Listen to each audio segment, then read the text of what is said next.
Okay, hello, Lisa. Hello, Scott. Great. Hey. This is the Discover and Sketch the West Indian Woodpecker webinar. I'm Christine Elder. Right. Here in the middle is Lisa Sorensen from Birds Caribbean and Scott Johnson from Bahamas National Trust. All right. Well, welcome, everybody. It's so great to have you all here for this webinar, the second one in our series for the Caribbean Endemic Bird Festival.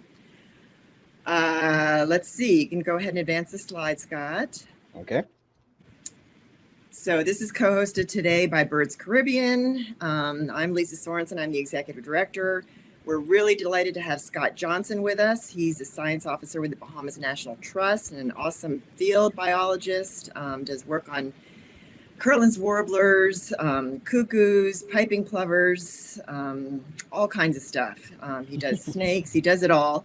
And then Christine Elder, who's an awesome nature artist. You guys all know her. She wrote, did the illustrations for Endemic Birds of the West Indies coloring book, which we published last year. So it's really delightful to be doing another webinar with her this spring. Okay, next slide. All right, so this is how we roll, according to Christine. You should have downloaded the resources, the picture of the West Indian Woodpecker, which you're going to use for your drawing in the second half of the webinar. Scott's going to present for the first half hour on the natural history of the woodpecker. And if you have questions or comments, put them in the chat box. If you're watching this on Facebook, you can put the comments there and we'll be monitoring that as well. You can answer the quizzes, you can ask questions there as well. And then after Scott presents for 30 minutes, then we'll switch over to Christine, who's going to teach us how to draw the woodpecker. And I'm really excited, and I'm a beginner drawer. So for all you beginners, don't be intimidated. Christine's really good at getting an amazing presentation, amazing drawing out of you on your first try. So just a little bit about Birds Caribbean if you're not familiar with us. We are a nonprofit organization that's dedicated to conserving birds and nature in all the islands of the Caribbean. Next slide. We have a lot of partners that we work with throughout all the islands, and we work on bird conservation. We do a lot with bird education, and right now is our Caribbean Endemic Bird Festival. And so we invite you to follow us on social media. Every day we have a new endemic bird of the day. In the region, there are 171 endemic birds. And so these are birds that are found in the Caribbean and nowhere else in the world. So we're featuring a new species every day. We have coloring pages for kids. We have activity sheets like crossword puzzles and word searches. We have weekly webinars like this one, videos. We have a bird zine contest. Go to our website to learn about that. It's for anybody out there that wants to give their hand at trying to put together a little self-published magazine. It's super easy and fun. You can learn more about that. And we have awesome prizes for that contest, including 2 pairs of fancy binoculars. And so, yeah, just jot down those links and visit us at our website to learn more and follow along on social media. All right, next. And so without further ado, I will turn it over to Scott Johnson, who will share with us his knowledge about West Indian woodpeckers. And get ready for some quizzes that will be happening along the way. So take it away, Scott. All right. Thank you so much, Lisa. Thank you so much, Christine. Hi, everybody. I am excited to talk about this very special bird called the West Indian Woodpecker. And I'm sure that many of you across the Caribbean may have heard or seen a woodpecker.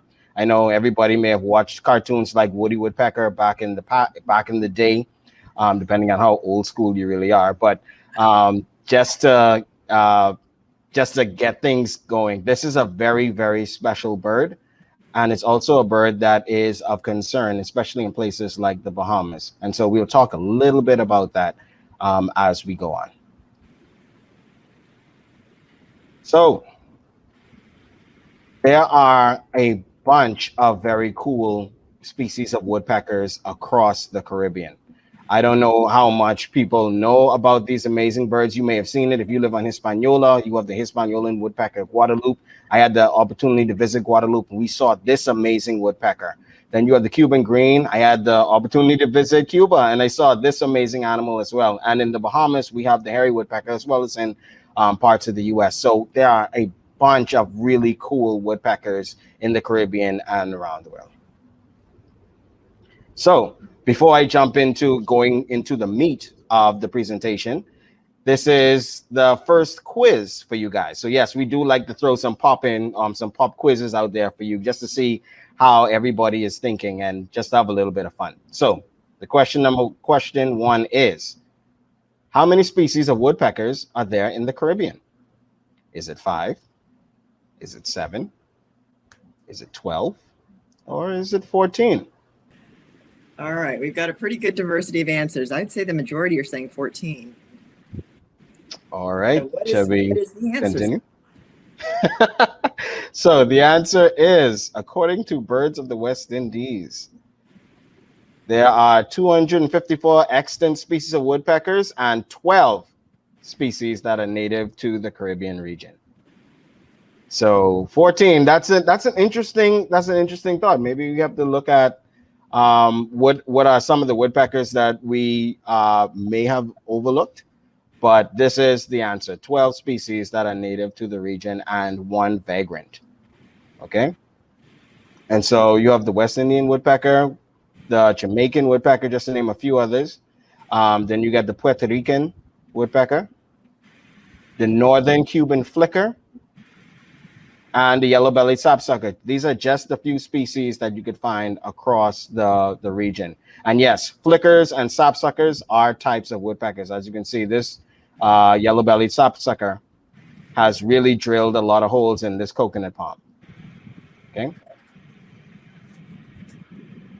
So woodpeckers in general are absolutely amazing animals with amazing adaptations. I know if persons who love birds, you'll know that birds have different adaptations that give them an edge in the ecosystems that they live in. So let's talk a little bit about the woodpecker. One, woodpeckers have an incredibly long and sticky tongue. That tongue could be 2, 3, even 4 times longer than their bill. Okay. The tongue also produces, the woodpecker also produces a lot of sticky saliva, which it uses to help capture insects. And its tongue is also barbed. So it's used basically like a spear to help to harpoon these animals. So, I mean, arthropods and stuff that they eat. So flickers, which is the type of woodpecker, also has the longest tongue of our woodpeckers, and they are used to eat ants. So if you know about anteaters, you know that anteaters, they have these very long tongues. These woodpeckers, they have the same thing. And what's also cool about woodpeckers is that their tongue is so long that it can't really fit all in its mouth. So the tongue extends from the back of the skull, around the back of the skull, and terminates into the right nostril of many species of woodpeckers. And this also helps to add as a form of cushion, which moves into the next part of the adaptations of the woodpeckers. They have a very, very unique body structure. If you're drilling in trees, your brain is going to experience a lot of stress. And woodpeckers have evolved to be able to counter a lot of that stress. Woodpeckers have a very spongy, their brain, the skull, the inside of the skull is very spongy, and the brain is very tightly packed. So it minimizes the amount of rattling that happens when these animals are drilling into trees. And then their beak and their skull is connected by cartilage, which also helps to absorb the shock that comes with drilling. So think about this. A woodpecker can drill with forces up to 1,200 to 1,400 Gs. Now, just to put that in perspective, if we was to hit our head at just 100 Gs, we would pretty much be dead. So these animals are absolutely amazing in their abilities to drill nonstop, constantly in these trees to get at the food that they need to eat. They also have a very sturdy tail with strong tail bones and vertebrae, which helps to support them while they're drilling. That's why you always see them, they're kind of erect, like this bird here, this woodpecker here, when they are drilling into trees. And they also specialize feet with hooked claws, and oftentimes it's zygodactyl, which means you have 2 claws facing the front and 2 claws facing the back, which helps them to anchor themselves on a tree. So these animals are specially adapted for a life of drilling into trees and creeping up and down on tree trunks. So we bring you to another quiz, another question. True or false? West Indian woodpeckers are found throughout the Caribbean, or throughout all the Caribbean islands. All right. I'd say it's about half and half. What do you think, Scott? Okay, let's find out. And the answer is,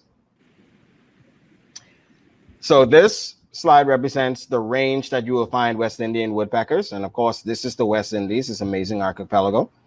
And West Indian woodpeckers have been found, or are found, on the island of Grand Bahama in the Bahamas, Abaco, again in the Bahamas, San Salvador, Cuba, and the Cayman Islands. So there are 5 subspecies that are found in these locations in the West Indies / the Caribbean.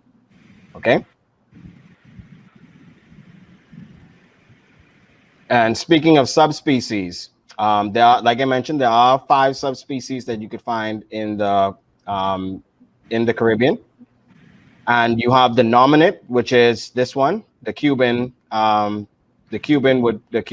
West Indian woodpecker subspecies, superciliaris. This one is the biggest one of all of the 5 subspecies, and this is found on the island of Cuba, like I mentioned. Then you have 3 subspecies. Depending on who you ask, they're going to say 2 or 3 subspecies that you can find in the Bahamas. And then you have the ones that are found in the Cayman Islands, such as these impressive ones here. So the Cuban subspecies is larger than the others, and some characteristics of it that can be found in most of the subspecies is that they have a red crown, nape, and hind neck. In most of the subspecies, they do have a black superciliary stripe or band right up here, except for in the Cayman Island subspecies. Okay, and then the Cayman is also a bit lighter. Its back, which is all of them have barred back colorations, and the Cayman one is a lot lighter than the more darker Bahamian ones and the Cuban ones. So is it a West Indian woodpecker? If you look at these two, you can clearly see that there are some similarities between these two. This is a red-bellied woodpecker and this is a West Indian. But you can see some differences from the two. So if you look at the West Indian woodpecker, it has red nasal tufts. It has the black mark over the eye, like I mentioned. And it has more of a buffy gray belly, whereas with the red-bellied woodpecker, it has the red head, nape, and hind neck. It has a white rump when it flies, and its belly is a lot lighter. And it's called a red-bellied woodpecker because it would have a very light red belly right up here, but because how the bird usually is perched on a tree, you won't, most likely will not see it. Okay. And this is a vocalization. Some of you may want to hear what a West Indian woodpecker sounds like. And so I'm hoping that this can play, but this is what a West Indian woodpecker looks like and sounds like in the wild. So you may want to turn your speakers up if you can't hear it. So this is a West Indian woodpecker on the island of Abaco in the northern Bahamas.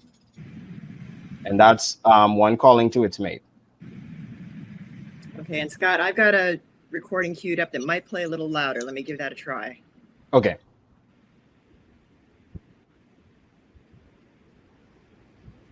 Hold on. I have one as well too, Lisa.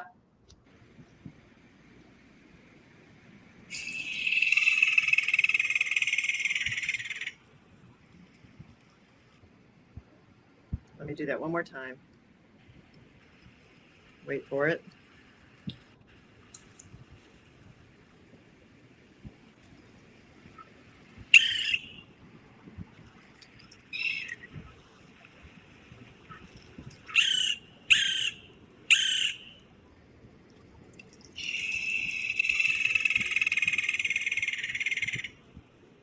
All right. So How is that? if Is that a little better? that sounds great. Thank you so much, Lisa. So if you are on those islands and you do hear that very unique and distinct call, chances are there's a West Indian woodpecker in your area. So you may want to just keep your eyes and ears open for this amazing bird. So the types of habitat that you can find a West Indian woodpecker in would be limestone dry forests, such as those that you could see in the Cayman Islands and the Bahamas. They also can be found in residential areas. This is a West Indian woodpecker on a telephone pole. And you could also find them in areas which have a lot of palms. And so this is the Cayman Islands. This is a Cayman Islands West Indian woodpecker subspecies in the dry forest, the dry limestone forest. And this is some of the habitat, some of the palm habitat that you could find them as well. So they do have a nice diverse range of habitats that you can find them. So on some islands, they are a little bit more general in where they can be found, whereas others, they are more restricted. For example, on the island of San Salvador, these woodpeckers tend to be in areas where you have large amounts of palm trees. Whereas in Abaco, you can find them in the dry forest as well as in residential areas. Okay, so another quiz for you guys. Hope everybody's paying attention. And that is, West Indian woodpeckers eat only insects and arthropods. Is this true or false?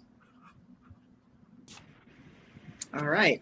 I would say let's hear the answer, Scott. All right. So the answer is it's false. So West Indian woodpeckers eat a variety of different things. They eat fruit, berries, they eat insects and arthropods, but they also have been observed to eat lizards and frogs. So their diet is very diverse.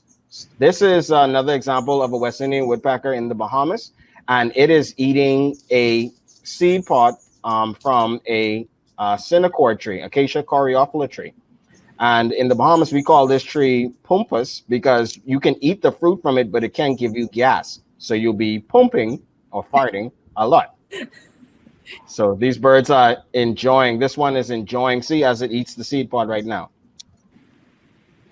So just to give you an idea that these guys have a very general type of foraging behavior.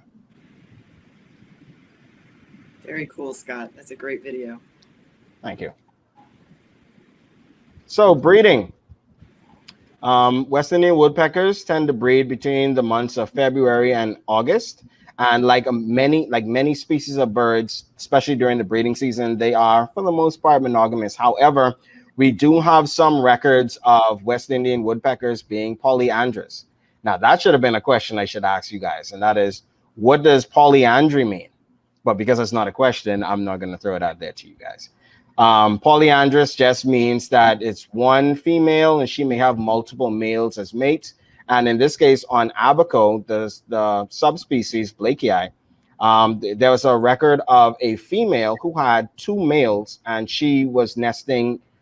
She had two mates, and so she successfully bred. She successfully had chicks, and they successfully fledged. So she was putting in a lot of work to try to raise both families. So that's a very unique mating style, mating behavior in birds like West Indian woodpeckers.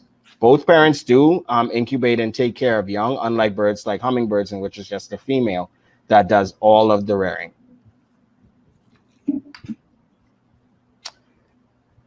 And unfortunately, like with all animals, there are threats to these amazing birds. In some populations, they are habitat specialists, like on the islands in Salvador. These woodpeckers like to nest in palm trees, and if you lose that type of habitat due to habitat loss, you can wipe out a very unique population of birds. Invasive species like cats are one of the biggest threats to any type of bird. These animals kill billions of birds every year, and so they are a major threat to our bird life, especially birds like West Indian woodpeckers. And then you have hurricanes. These storms can wipe out or severely decrease a population on a population of West Indian woodpeckers or any bird species. I know Hurricane Dorian affected Abaco in 2019, and it left a lot of ecosystems devastated on the islands of Abaco and Grand Bahama. But West Indian woodpeckers are still surviving on Abaco and San Salvador, but because of their very small range, it is always a threat that we could lose this population with just one major storm. And so what can you do to help conserve these amazing birds? Well, one, you want to plant native trees, especially palms. Remember, like I said, West Indian woodpeckers love to use palms as a nest site. And if you plant a lot of native palms, it could be, you may be able to attract a woodpecker to your yard if you have them on your island. You want to keep your cats indoors. Do not let those predators out, because they will go out and they will hunt and kill a lot of our native and endemic birds and other wildlife. You want to educate the public, such as what we're doing now on this platform, and that is educating people on this amazing species that we have in the Bahamas, Cuba, and Cayman Islands, and is endemic to the Caribbean region. And you want to support conservation organizations like BirdsCaribbean and the Bahamas National Trust, as well as other NGOs that you have on your respected islands that are doing work to help to conserve bird species like Anguilla National Trust, et cetera, et cetera. And what you can also do is go birding. The more you spend outdoors and enjoying nature and the bird life, the more you feel connected to these animals and to the environment, and that may help to push you into becoming more of a steward for the environment. And I know that we are very interested in you being a part of the grand scheme of things, which is conservationists who have to conserve and protect our native wildlife. And so with that, that's a very short presentation. I just want to say thank you so much for participating. And this is just the first part of this, this presentation. Christine is going to show you guys how to draw these amazing birds. So I hope you guys enjoy and continue watching. Great. Thank you so much, Scott. Okay, let's get out of that there. And I'm going to close you guys out for now. Okay. We'll invite you up on the end again. Thank you, Scott and Lisa. Thank you. And let's share my screen here. Okay, thank you so much for joining us. And we're going to now talk about how to sketch the West Indian woodpecker. Now, I know a lot of you guys are afraid of drawing, but don't leave. We're going to be able to do this together. I promise you. Okay. So if you haven't met me already, hi, I'm Christine Elder. I'm a naturalist, environmental educator, and visual artist. And I live in Central Oregon, where we happen to have 12 species of woodpeckers. So that's one of the reasons that I'm here today, because I know a little bit about woodpeckers. And as I said, I'm a scientific illustrator, and I contributed illustrations to the Peterson Reference Guide to North American Woodpeckers. I've also been lucky to travel throughout the Caribbean. I've seen the Hispaniolan, Guadalupan, Jamaican, Puerto Rican, not the Cuban green, but many of the Caribbean's endemic woodpeckers. And I've seen woodpeckers throughout Central and South America and even Asia. I got to see the great slaty woodpecker. And as Lisa mentioned before, I am the illustrator of the Endemic Birds of the West Indies coloring book that's produced by BirdsCaribbean. So you can get a copy of that on the BirdsCaribbean website.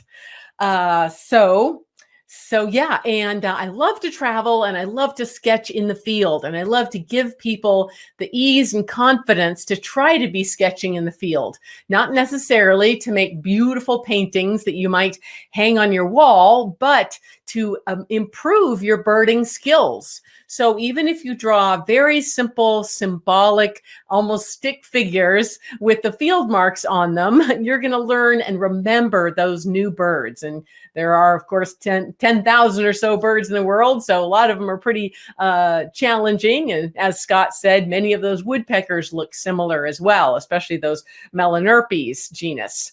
So anyway, I love to encourage people to use sketching as a tool for understanding nature and not getting intimidated about, making fine art.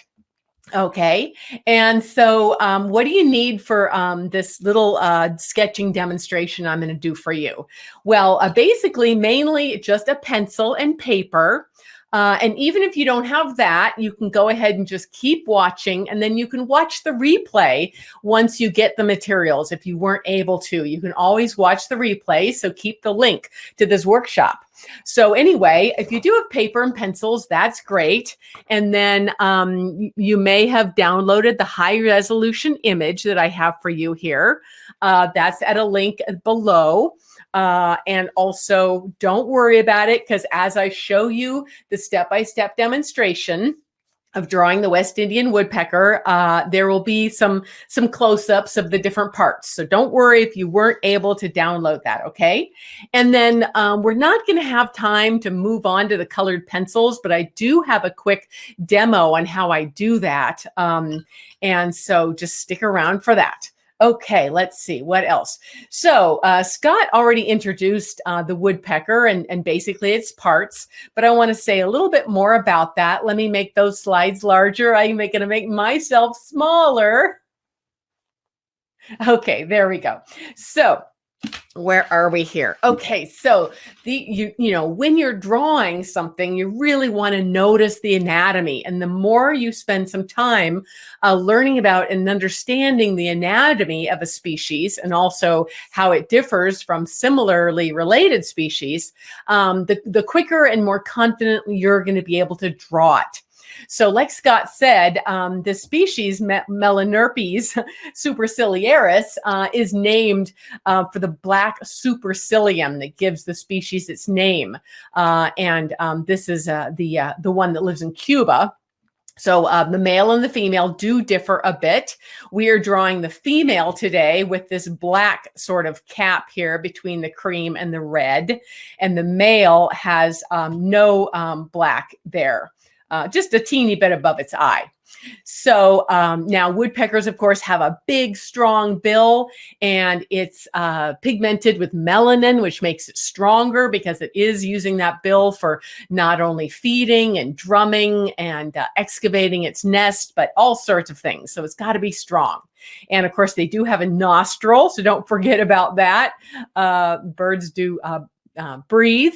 They do hear as well, and their ear is hidden under this circular patch here on their cheek, the auriculars.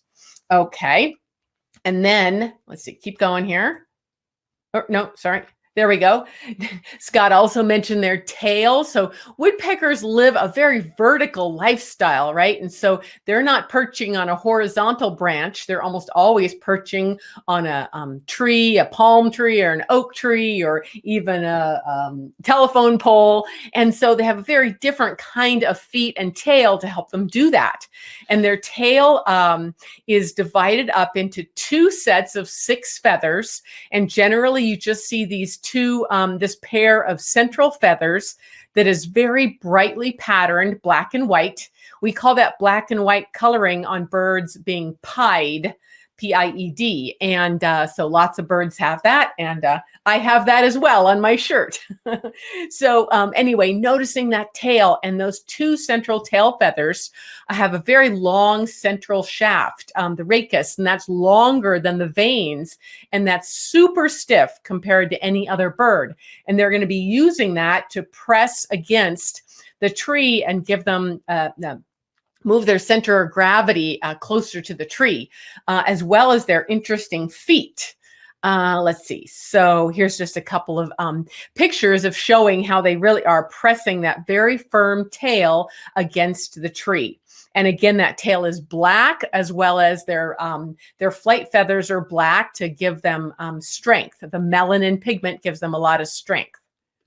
Okay, and then their wings. So you see those pied wings, the black and white stripes. Now you might get really intimidated by drawing all those patterns on the wings, and I am just going to show you that kind of very quickly at the end. But if you understand a little bit about the individual feather coloration and wing anatomy, it makes it a lot easier. So you see that their primary flight feathers are mainly black with white bases. And woodpeckers are also kind of unique in having a very short feather here among their primaries, a super short feather. And then these other feathers here, that's their thumb or a lula. Okay, so anyway, the tips of those feathers are black to give them a lot of strength. And then their secondary feathers are what we call barred. So they're barred black and white. So anyway, if you understand that concept of the how the primary and the secondary feathers look, it makes it a lot easier to draw. Okay, and so, you know, when we draw that feather, that wing, it makes it easier to kind of think about the parts first before we start getting confused with all of the black and white barring. And so any bird's feather is made up of these major parts.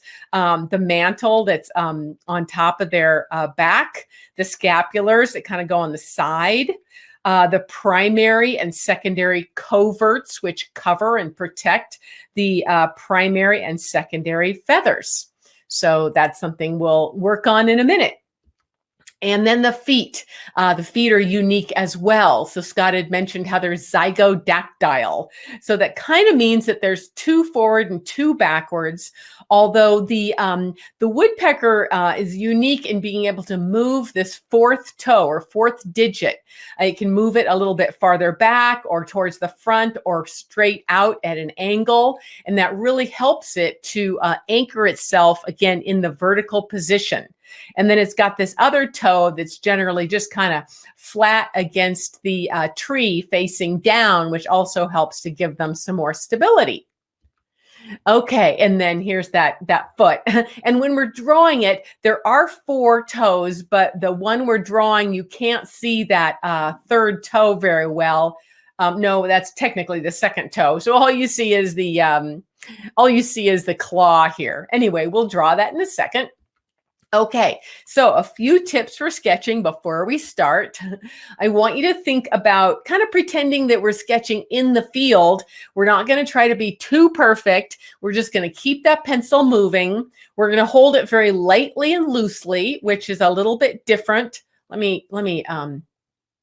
Here we go. So we want to keep that pencil sort of light and loose, not holding it real tight and low as if we're sketching our name, like, you know, CHRIS for my name, but more light and loose and a little bit farther back to give us a little bit more freedom in our pencil marks. And then we want to keep that pencil moving as if our woodpecker might fly away at any minute. And that'll give you some confidence in trying to sketch them in the field if they actually do fly away.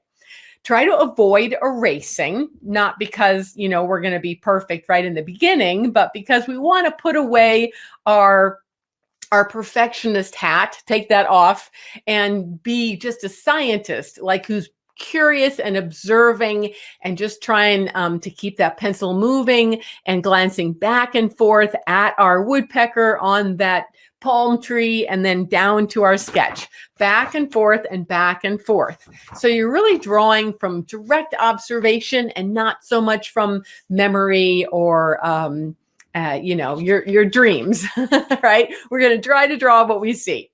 And like I said, I want you to focus on the process rather than the product. So the process of looking at something long enough to draw it will hopefully help you learn a lot more about it, and you'll never forget it, and you'll never mistake this woodpecker species for any other because you've really looked at those field marks. Okay. And then lastly, have fun. You know, there are a lot bigger problems in this world than worrying about whether your drawing is correct. So let's just have fun. Okay. Okay, and then so I kind of have this quick process that I have people go through, and I actually have online courses that teach you a lot more about sketching birds. But in the quickest nutshell, I call this my 6-step roadmap to sketching success, and that's basically where you think first about blocking in the major shapes, the triangles, the circles, the rectangles. Then you think about the proportions relatively to each. So like maybe the head is half the size of the body, or the tail is a third of the length of the body, those kind of things. Then you want to think about alignments. That means what structures are aligned with other structures, like maybe the wings, wing feathers are parallel to each other, or maybe the beak is parallel to the ground, or the 2 feet are parallel to each other. Then the idea of negative shapes, and that just means all the shapes that are around your bird that you're drawing that aren't the bird. So like this shape between the 2 legs. So I want you to try to have your mind going back and forth between looking at the bird and looking at the shapes that surround it. Same thing with the angles. So you can look at things and think to yourself, is this a 90-degree angle between the bill and the chest? Or is this a 45-degree angle between the toes and the leg? Okay. And then flow lines. That just means thinking about how your pencil flows along over the object. Now, I want to look real quick. I have some questions. Let's see. Okay, there's a question about the Guadalupe woodpecker. Well, we can't talk about all the woodpeckers today, but we do talk about the Guadalupe woodpecker in the Endemic Birds of the West Indies, and I think maybe it is part of the Caribbean Endemic Bird Festival information. Okay, and Hannah or Rebecca says, can you do more free stuff? I do lots of free stuff, so make sure to go check out my website and my Facebook page. I do free things at least several times a month. So Hannah, we've missed you a lot. Keep in touch. Okay, now, so like we were saying, those things about proportions, angles, alignments, and negative shapes. And so this is the photograph that we're drawing from today. So you can see a lot of examples of that, like the proportion of the bill length to the head length, or the angle between the chest and the neck, the alignments of the parallel tail feathers and the parallel wing feathers. And then the negative shapes. There's lots of nice negative shapes, like the blue of the sky here, and here between the legs. Okay. Let's see. Now, before I get out of the slideshow and we start the sketching step-by-step demonstration, make sure to post your sketches online when you're done with the hashtag CEBF 2021, which of course means the Caribbean Endemic Bird Festival 2021. Okay. So anyway, the bird we're drawing now is a female, and that's because we see the black head here, and the red is just back here on the nape. Okie dokie. And so, and it's the Cuban race, or the nominate race. That means the main one that's the species was described and named for. Okay, let's get started. So we're going to do the easy part first. We're going to draw the trunk. And this trunk does not go straight down. It kind of goes at a little bit of an angle, if you might notice. Now we're going to place all the major parts very lightly, and then we're going to go back to each part, and I'm going to show you close-ups. So don't worry. We're just going to do really quickly a line for the bill and the head, so the basic length of that whole bill and head, and then a very, very light teardrop shape. So I know you can't see this really well, but the idea is just listen to me while you're drawing, make a teardrop shape for the head, and then noticing that big, strong bill. And that bill is as long as almost the whole head for drilling in and searching for insects, as well as all kinds of stuff, spiders, and they even eat fruit. So again, remember, we're going to come back to the head and the rest of the body as we go, but we're first getting a very, very light sketch. We're not putting much pressure on your pencil at all. I want you to try to have a very light touch, as if you're almost just tickling the paper, and very, not even touching the paper very strongly. So just an arch for the chest and the rump and the vent area. And then an arch for the wings coming down, and they angle down kind of towards the left, towards the tree trunk.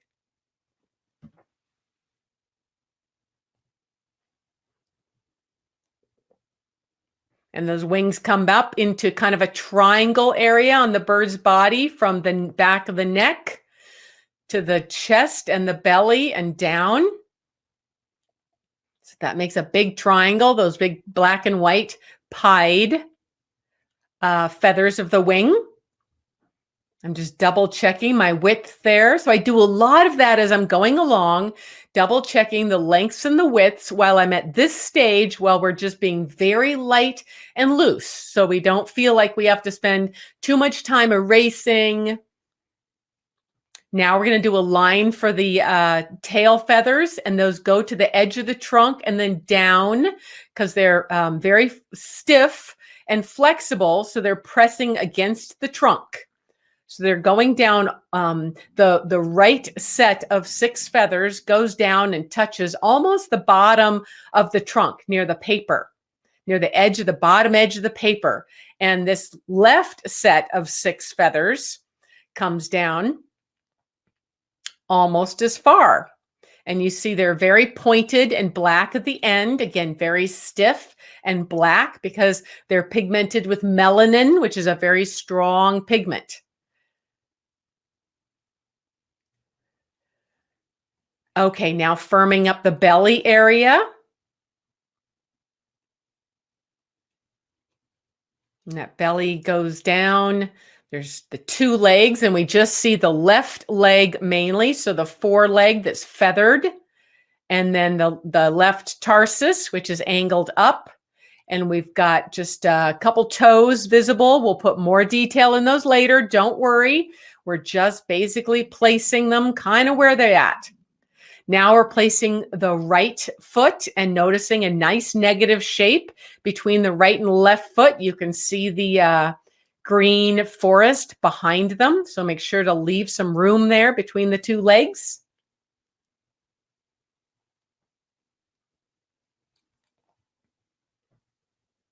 Now just looking a little bit, double checking here. Hope you guys are keeping up. So now we're going to go up to the head. And so I'm giving you a close-up of the head as promised. So now we're going to work on that bill, that nice long bill. I'm drawing the line that indicates the separation of the top and the bottom bill parts, the mandible and maxilla. And the base of the bill has kind of a little V shape where the tiny little feathers come up onto the bill. And the top of the bill, and also another little arch there where we're going to later on draw the red nasal tufts. We really want to get that bill shape correct. That's super important. And it's a little bit hard at this angle for me because my paper is taped down.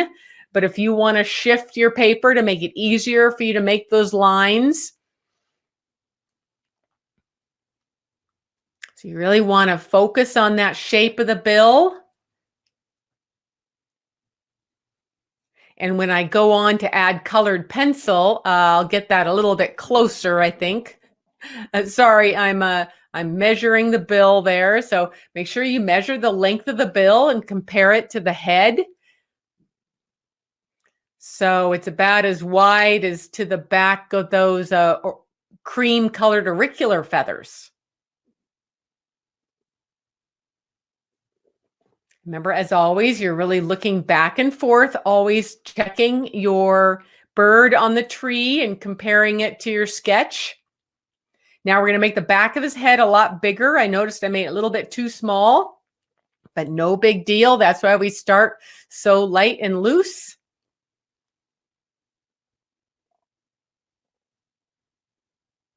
So you see, I haven't done much erasing yet.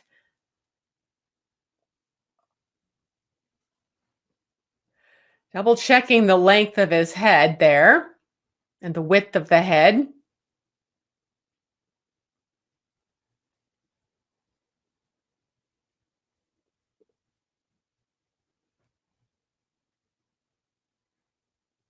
Okay, now we're going to place the eye.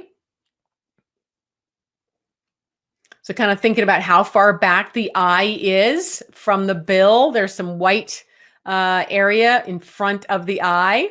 So just noticing how big the eye is compared to the width of the bill and how far down the eye is from the forehead and back from the end of the bill. And then I'm just very lightly adding in where the black color patterns are. Again, this is the female, so she's got some more black on her the top of her head than the male does. The male has more red. And that's how most woodpeckers are. A little bit difference between the male and the female so they can recognize each other.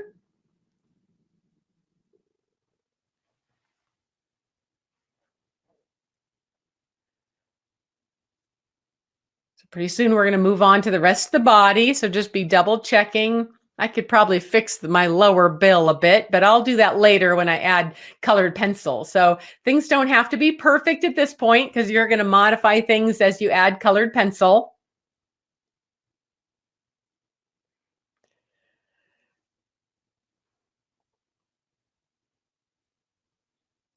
Again, we really want to make sure that bill is correct. Every species of bird has a different kind of bill, and even among the woodpeckers, they have different bills that are different relative lengths. Like here in North America, we've got the downy woodpecker, which has a really short bill compared to its close relative, the hairy woodpecker, that it looks a lot like. There I go. So now I'm really fixing that lower part of the bill. It is wider than I'd had it before. So don't be afraid to go back and fix things.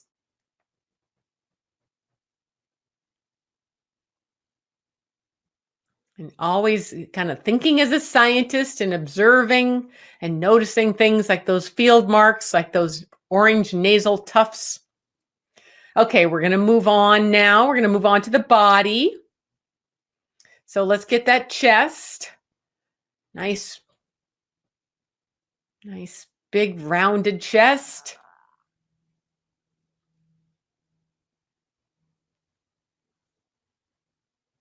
And now the upper leg that's feathered. So little short little marks to indicate that that's feathered at the top of the leg. And there's a little curve there where the ankle is technically. The ankle is way up on the leg. And now you can see the whole leg better and the whole bird as we go down towards the belly and the vent. And that red part down there, the undertail coverts, which is a triangular area that kind of covers the base of the underside of the tail. And then we have the upper tail coverts, a bunch of light loose feathers that cover the top of the tail. Then we're going to firm up the left set of feathers. Again, there's 6 there, but we can't see all of them. We mainly seen the central pair that are the ones that are barred black and white. The rest of the tail feathers are pure black. Again, to be strong with that melanin pigment.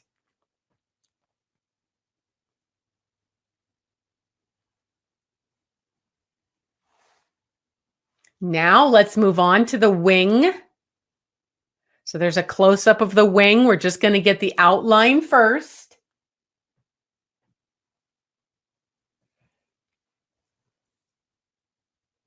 So that's a big triangle, but it's not a perfect line down the back. Those secondaries are a little bit wider. And then now we got the narrower primaries. I could probably draw them a little bit longer. Maybe I do that later in the colored pencil part. Anyway, we're making this basic triangular shape. Although those black primary feathers are a little bit wider, And like I told you, something unique is that one black primary feather is shorter than all the other ones in the woodpeckers. So I indicated that a bit. Now I'm going to move on to the leg. So here's your close-up of the leg. Going to get the right leg, which is, we only see the tarsus. The toes are hidden behind the trunk. So I'm kind of firming up the trunk here so you can see that. So we can tuck that right leg behind. And then the left leg, we see the toes. So we're going to draw the tarsus. And it doesn't have to be exactly straight. I think I've got a little bit too straight. But again, when I add the colored pencil, I'll probably modify that a bit. But it's bent a little bit because there are some various bones in there. So it's bent where the 3 toes connect. Well, there's actually 4 toes, but we only see 3 really well. So firming up the rest of that trunk before we move on to the toes. Again, zygodactyl orientation. So I've got a little bit of the artwork outline for you to see the toes a little bit better. They're pretty small in this sketch, so we're not going to add a lot of detail, but there are a lot of kind of bumps on the toes to help them to give a grip on the branch. And the very end of each toe is a little bit widened right before you see the claw. So that's the 2 main, very strong, long toes we see, and each of those is a very long claw. You could probably draw yours a little longer than I did. So those claws really have to hold on, especially with the woodpeckers who are always hanging on for dear life to a vertical trunk as opposed to a little warbler or something.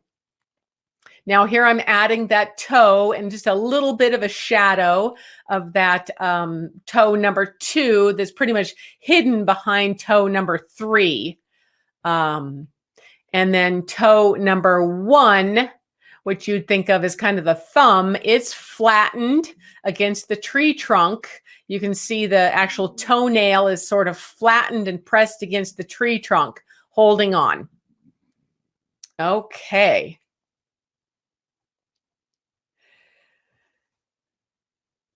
So now I've given you another image. It's not exactly the same toe arrangement, but I just wanted to show you close up so you can see a little bit better how the toe does have these sort of parallel lines, which are these little scales that are on the toes.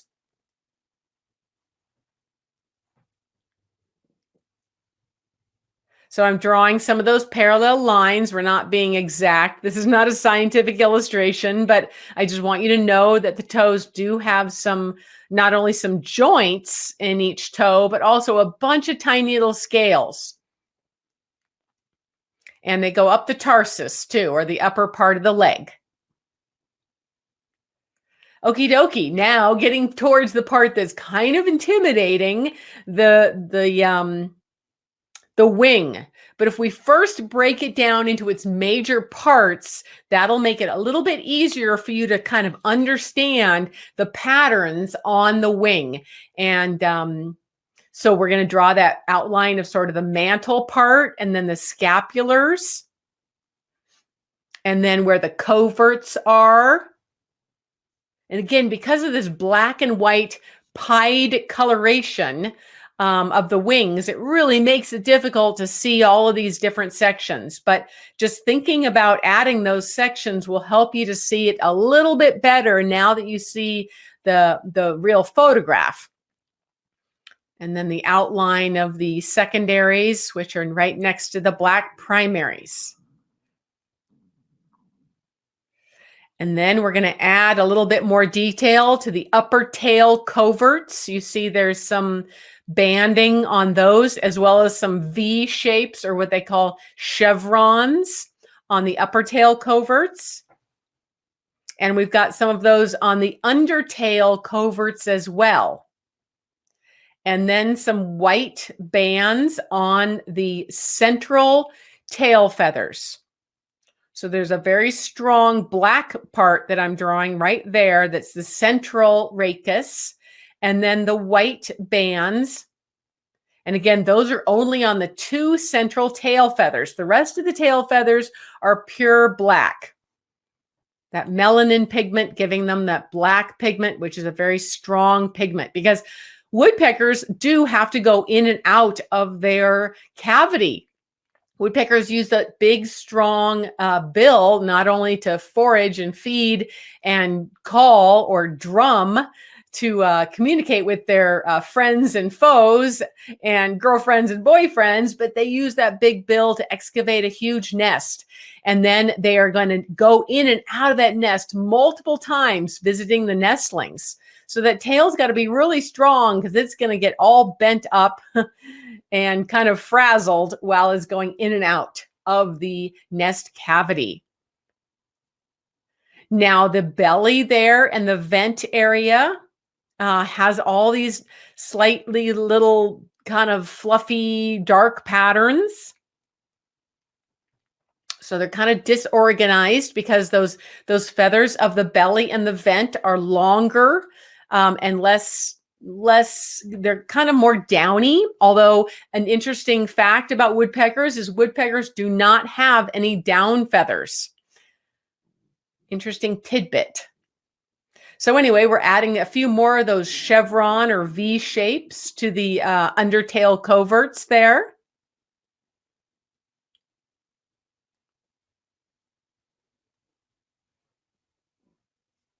Okay.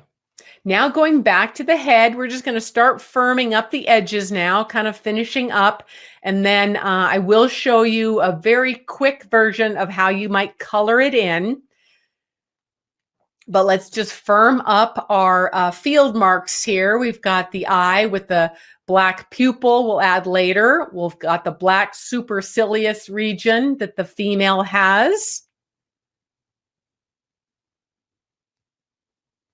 And the red area, those auricular feathers covering the ear are kind of a circular shape, and they go back onto the red part.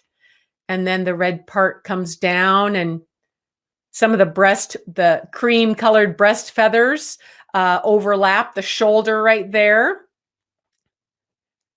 So now it's hard for you to see this on the real bird, but I want you just to follow along and draw some of these kind of half moon shapes. They almost look like shingles on a house as well. And that'll just help you to kind of organize where those feathers are. And then later on, we'll put some black and white on them. And you can always refer back in the replay to some of the other photographs of the bird, especially the bird that was flying out of its nest. And you can see very well how these coverts especially, and these tertials right here that we're drawing, and then the rest of the set of secondaries is banded. There's 3 tertials, and then 6 more. Yeah, 6 more of the secondaries. And then this very short primary, and then 9 more longer primaries that each are a little bit longer than the one before. So we're going to just emphasize those a bit. So you see there's a pretty obvious separation between the black primaries and the banded secondaries. Now I'm going to show you very quickly, since I knew we were going to run over and we're really trying not to go too much farther. I'm just going to show you a 5-minute version here of how I would add color. So I'm doing colored pencils. And what I like to do is put a lot of layers on. So like with the black bill, I don't just use black. I use a little bit of black and gray and blue, just like I am here with the black head. We're layering black and gray and blue, adding some brown to the iris. And the back of the head, we're using some yellow and red and brown. So that's how you get colored pencils to look really realistic, is you try to layer them very gently over themselves. And that gives you a lot more realistic color patterns. The chest and belly, I'm giving brown and yellow and kind of an ochre color. And some of that brown on the vent. And gray and blue and black on the legs.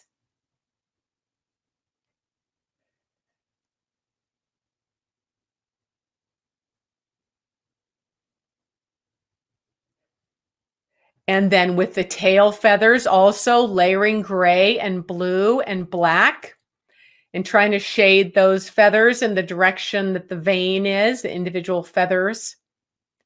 Then those chevron patterns on the tail and the upper tail and undertail coverts.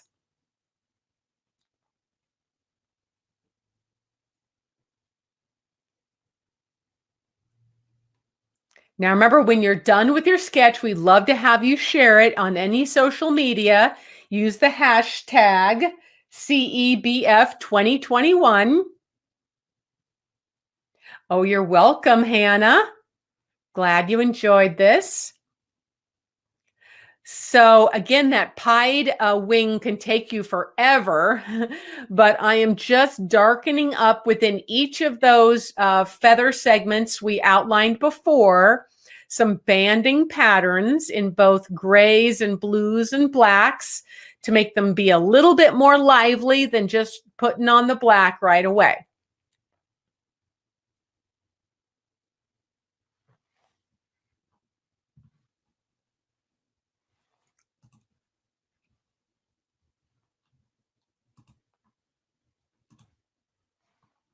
So we're gonna finish up here. And we're gonna invite Scott and Lisa back on here. So I just click the invite button to invite Scott and Lisa back.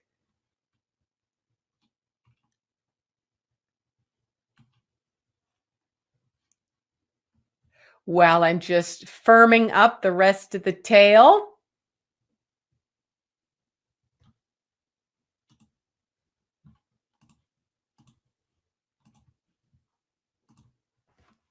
So here we go. I'm just adding a little bit of fun to the tree. Of course, you could spend a lot more time on that tree.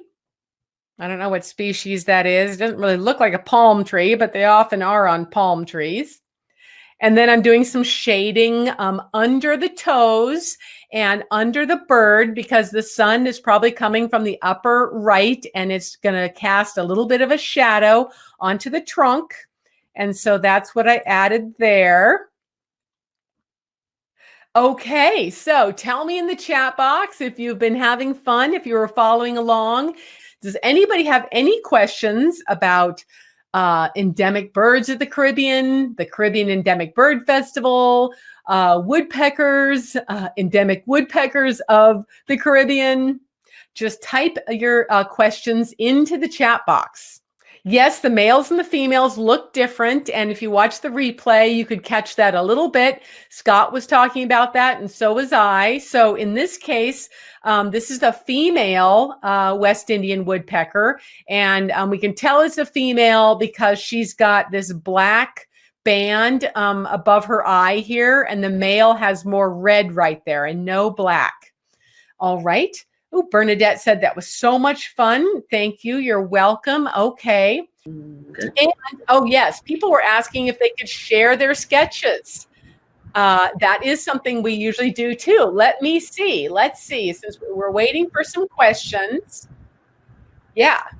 Yeah, Lisa said. Okay, so I'm inviting Jamie up and see if she wants to. Now, Scott, I'm going to cut out of you because there's a lot of background noise. Hello, let's get some kids up. How are you guys? Good. Wonderful. Oh, fabulous woodpecker. I love that. Have you drawn woodpeckers with me before? I don't think so. Oh, okay, great. Well, thanks for joining today. So we've got both of you guys. How you doing? Do you want to share?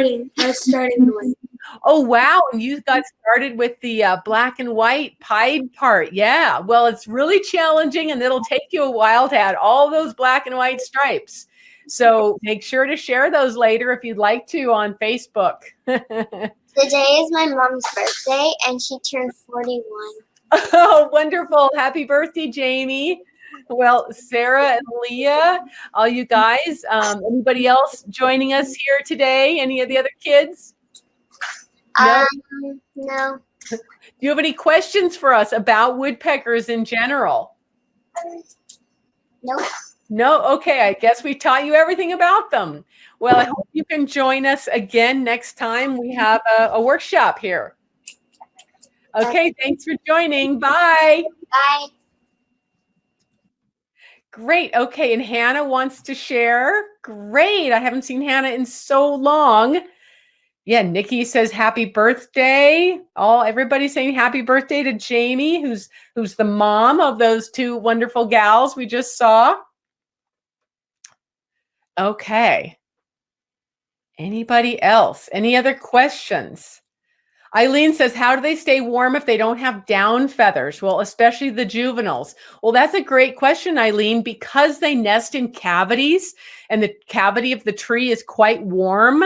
That's why biologists think that they may lack down feathers. Again, woodpeckers are kind of unique in not having any down feathers. Okay. Anybody else? Elizabeth wants to share, so I'm just going to click on a few people to see who comes up next. And otherwise, I think we're pretty much finished with our main content. So if you've got to get going, you can. But if you want to stick around and ask any more questions or share, I'll hang out and share as long as you want to. Samuel and Mom want to share, so I'll click them. So we'll just see who gets up here first. Sometimes it takes just a moment or two for them to go live. Yeah. So I invited Hannah and Elizabeth and Samuel. Great. Any other questions? I'm looking in the chat box if there's any other questions. Oh, good. Okay, Elizabeth is up next. Hello, how are you? Doing good, doing good. Let's have Elizabeth here first. Okay, nice. Fabulous. Great. Oh, we lost Elizabeth. Let's go on to Samuel. Hey. Hi, Samuel. Hey, I just sketched it and my mom and I colored it. You guys are fast. Wow, that's fabulous. Now, any questions for the biologist about woodpeckers? Oh, so what color are the eggs? Oh, boy, that's a great question. I don't know. That's a wonderful question. I can look that up later on and get back to you guys. There is a wonderful resource that I can share right now. It's in the chat box. It's called Birds of the World. It's a Cornell Lab of Ornithology website. You do need to be a member, but there are some things on there that you can get for free. But I think that's a great question. Okay. Any other questions? I don't think so. I think we're good. Good. Thank you. Okay. Take care. Bye-bye. Okay, you too. Bye. Eggs are white and unmarked. Oh, that's great. Thanks for asking that question. I had a feeling they might be white because since they're hidden inside the nest cavity, it's not like they're in an open nest like maybe a robin or a warbler would have and would have to be maybe camouflaged. So it makes sense that the eggs are just white. Okay, Debbie says, do woodpeckers usually stay in the same neighborhood or do they travel far distances? So that totally depends on the species. Here where I live in Oregon, one of my favorite migratory woodpeckers is the Lewis's woodpecker, and it comes up from California to Oregon to nest, and it has actually just arrived here. So there are some migratory woodpeckers, but often woodpeckers that are in more tropical regions like the Caribbean are what we call sedentary. Doesn't mean they're lazy, it just means they don't migrate. And there are other birds that maybe migrate just up or down in elevation to kind of follow the good weather or the insects or something like that. So yeah, it really depends, but that's a great question. So some, just like some birds are sedentary and don't migrate, and others migrate thousands and thousands of miles, even like tiny hummingbirds might migrate from the tropics to North America for the breeding season. So if you use that hashtag on Instagram or Facebook or anywhere, Twitter, then we can go look at those drawings. So I really encourage you to do that. I would love to see your sketches, whether you just finish them up in graphite pencil or whether you do a more final drawing like this one here. That could take you quite a long time. So that would be fun to really see you put some more time and energy into those field marks and into some patterns and textures on that tree. Because again, woodpeckers are very closely associated with trees, since they not only drum on a tree to communicate, they will glean insects from under the bark of the tree. They will excavate their nest in the trees. And so the tree is a very important part of their life. Okay, so I think we're done now. Okay, so thank you so much. Thank you so much for joining us today for the Caribbean Endemic Bird Festival's sketching workshop and education workshop on the West Indian Woodpecker. And be sure to follow Birds Caribbean on their website and on their Facebook page. You'll learn a ton more this whole month. The Caribbean Endemic Bird Festival is a month-long celebration of all 171 species of birds that are endemic to the Caribbean, as well as 12 woodpeckers. Okay, thank you. I'm glad you guys like this, and thank you so much, Lisa of Birds Caribbean and Scott of the Bahamas National Trust for doing this webinar with me. Okay, take care, and see you around next time. Bye-bye.